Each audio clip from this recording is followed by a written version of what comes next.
বাড়ায় বাড়ায় করেছে জীবনে এত মজার রান্না খাইনি। রান্না মজা হয়েছে শুই না স্ত্রী করে গেছে কি গত 10 বছর ধরে তোমার রান্না করে খাওয়াই, একদিন রান্নার প্রশংসা করলা না। আর আজকে পাশের ঘরের ভাবি একটু গরুর গোশতের তরকারি পাঠাইছিল বাটিতে করে, পাশের ঘরের ভাবি একটু আমাদের বাড়িতে তরকারি পাঠাইছিল, তো ওই তরকারি দিয়েই তোমাকে খাবার দিচ্ছে। আজকে রান্না টান্না আমি করিনি, তো ওই বেটির রান্না তোমার এত ভালো লাগছে, এই 10 বছরে একদিনও কইলা না, আজকে এটা কইলা।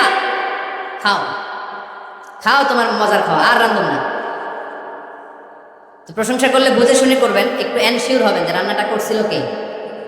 তা না হইলে কিন্তু ঘরে চুলায় আগুন জ্বলবে না, টানা রোজা রাখা লাগবে, ঠিক না?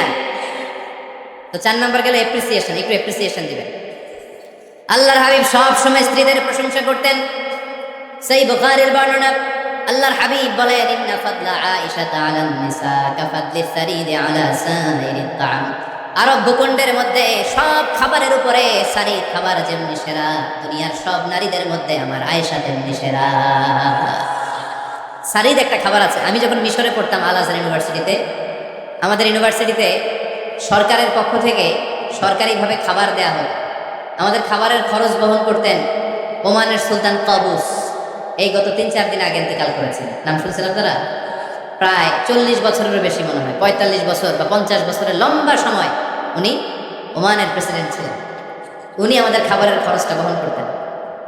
কিছুদিন আগে ইন্তেকাল করেছেন। আমরা ওনার জন্য দোয়া করি, আল্লাহ তাআলা এই সুলতান কাবুসের জীবনের গুণাগুলো মাফ করে দিক, ওনার সমস্ত খেদমত আল্লাহ কবুল করে নিক। তো আমাদের আল আজহার ইউনিভার্সিটির হোস্টেলে ঈদের দিন একটা খাবার দিত, এটার নাম ছিল সারিদ। রুটি আর গোশত এগুলোকে ম্যাশড করে একটা স্তর বানাতো, এটা কেটে কেটে আমাদেরকে দিত, এটাকে বলে সারিদ। আরব দেশে সবচেয়ে দামি খাবার। আমাদের দেশে যেমনি পোলাও, গরুর রেজালা, রোস্ট, এগুলো খুব উন্নত খাবার ধরা হয়, বিয়েতে সার্ভ করা হয়। আরব দেশে ওইটাকে বলে সারিদ, শ্রেষ্ঠ খাবার। আল্লাহর হাবিব বললেন, সব খাবারের মধ্যে যেমনি সারিদ সেরা, নারীকুলের মধ্যে তেমনি আমার আয়েশা সেরা। দেখেন কেমনে এপ্রিসিয়েট করতেন। আম্মা জান আয়েশাকে তিনি সবসময় আদর করে হামায়রা বলে ডাকতেন। হামায়রা মানে লাল সুন্দরী গো। কি সুন্দরী?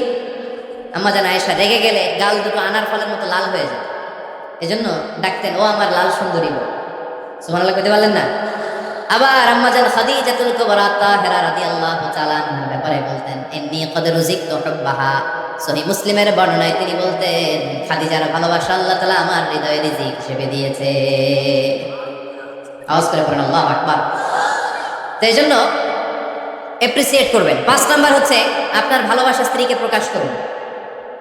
এক ছাদের নিচে আজীবন বসবাস, 20 বছর হয়ে গেছে এদের সংসার, একদিনও মুখ ফুটে বলতে পারে নাই তোমারে ভালোবাসি। পারছেন? হ্যাঁ, কে কে পারছেন? দেখে হাত তোলে। হাত অর্ধেক তুলে আবার নামায়, ভেজাল আছে, ঠিক কিনা? ভালোবাসি বলছিলেন? কারে বলছিলেন? ভাবিকে না গার্লফ্রেন্ডকে? হ্যাঁ, স্ত্রীকে বলবেন, নিজের স্ত্রীকে বলবেন আই লাভ ইউ। কি বলবেন? কথা বুঝে না বোধহয়। কি বলবেন? সবাই বলেন। কি বলবেন? মুরব্বী একজনও কয় না, কয় এতদিন কইছি না, অহনো কম না। বলবেন, ভালোবাসা প্রকাশ করবেন। স্ত্রীরা এটা খুব চায়, স্বামীর পক্ষ থেকে এই খুনসুটিগুলো খুব পছন্দ করে। আপনি আজকে যে বলেন, দেখবেন ফ্যামিলির সুখ বাড়তে শুরু করছে। সুনানে তিরমিজির বর্ণনা, দেখেন বিশ্বনবী যে আই লাভ ইউ বলতে, তার দলিল শুনেন। সাহাবারা জিজ্ঞেস করলেন, ইয়া রাসূলুল্লাহ, মান আহাব্বুন নাসি ইলাইক, ও নবী কারে সবচেয়ে বেশি ভালোবাসেন? Who do you love the most? নবী কাকে সবচেয়ে বেশি লাভ করেন আপনি? সাহাবারা প্রশ্ন করলেন, ইয়া রাসূলুল্লাহ কাকে লাভ করেন বেশি? আল্লাহর হাবিব সাল্লাল্লাহু আলাইহি ওয়াসাল্লাম বললেন, আয়েশা। আয়েশা। সুবহানাল্লাহ কইবেন না? সাহাবারা বললেন, অমিনার রিজাল, পুরুষদের মধ্যে কারে বেশি পছন্দ করেন? বিশ্বনবী বললেন, আবুহা, আয়েশার বাবারে। সাইয়েদনা আয়েশা রাদিয়াল্লাহু তাআলা আনহার বাবার নাম কি? আবু বকর। কি নাম?